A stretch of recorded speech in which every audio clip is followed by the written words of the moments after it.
Chicken రోస్ట్‌కి మనకు కావాల్సినవి ఈ ప్లేట్‌లో ఉన్నాయండి. ఇవంతా కూడా వాటర్ వేసుకొని మెత్తగా మిక్సీ పట్టుకోవాలి పేస్ట్ లాగా. ధనియాలు, కొబ్బరి, గార్లిక్, గసగసాలు, చెక్క.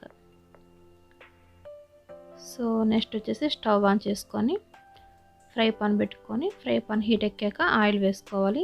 రోస్ట్ కదా అంత ఆయిల్లో చేస్తాం కాబట్టి ఆయిల్ కొంచెం ఎక్కువే పడుతుంది. సో నేను 4 గరిటెలు అయితే ఆ గంటితో 4 వేసాను ఆయిల్. సో ఆయిల్ హీట్ ఎక్కాక కొంచెం ఆవాలు ఏంగా మనకు తెలుస్తుంది ఎంత హీట్ ఉందో ఆయిల్ చిటపటలాడాయి కదా. సో చిన్న చిన్న ముక్కలు వేసాను కదా అది చెక్క. ఆ చెక్క అలా ఆయిల్లో వేయటం వల్ల ఏంటంటే మనకి చికెన్ రోస్ట్ కూడా చాలా మంచి ఫ్లేవర్ ఉంటుంది. ఒక మీడియం సైజు ఆనియన్ సన్నగా కట్ చేసి అన్నీ కూడా ఇలా వేస్తాయి. ఇలా వేసి ఒకసారి అన్నీ కూడా ఆయిల్లో కలిసేలాగా కలియబెట్టుకున్నాను. ఆనియన్ కొంచెం త్వరగా ఫ్రై అవ్వాలంటే కొంత సాల్ట్ వేద్దాము. చూడండి చాలా తక్కువ సాల్ట్ వేసాను. సో సాల్ట్ వేసాక ఒకసారి అలా కలియబెట్టుకుందాం.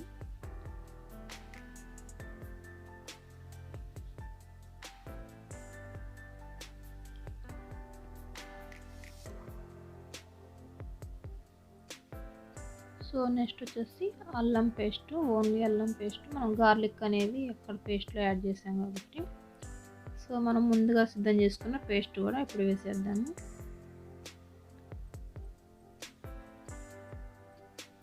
ముందుగా సిద్ధం చేసుకున్నాక అది నేను ఒక స్పూన్ చూపిస్తున్నాను, అంతా కూడా వేసాను నేను చేసిన పేస్ట్ అంతా కూడా.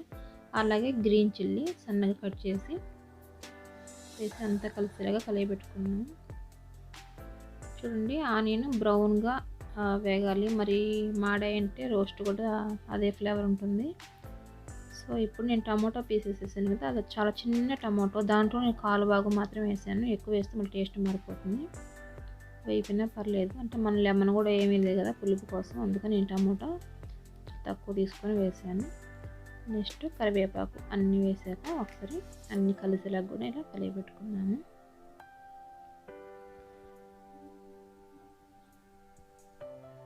సో నేను చూడండి ఎక్కడ అడగంటుకోలేదు, మనం అల్లం పేస్ట్ వేసాక అడగంటుకుంటూ ఉంటుంది కదా.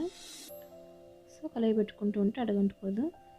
నెక్స్ట్ కొంచెం పసుపు, అలాగే కొంచెం కారం. సో ఇవి రెండు వేసాక కూడా ఒకసారి అంతా కలిసేలాగా కలియబెట్టుకున్నాను.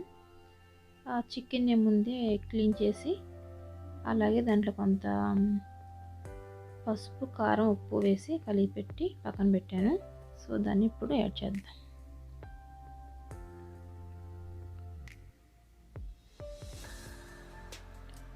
చికెన్ మొత్తం కూడా వేసేసాను. సో ఇదంతా కూడా మనం వేసిన మసాలాలు అంతా కలిసేలాగా బాగా కలియబెట్టుకుందాం. సో ఈ చికెన్ రోస్ట్ అంతా ఫినిష్ అయ్యేదానికి ఒక 20 మినిట్స్ పడుతుంది. ఒక 2 మినిట్స్ ఇలా కలియబెట్టుకున్నాక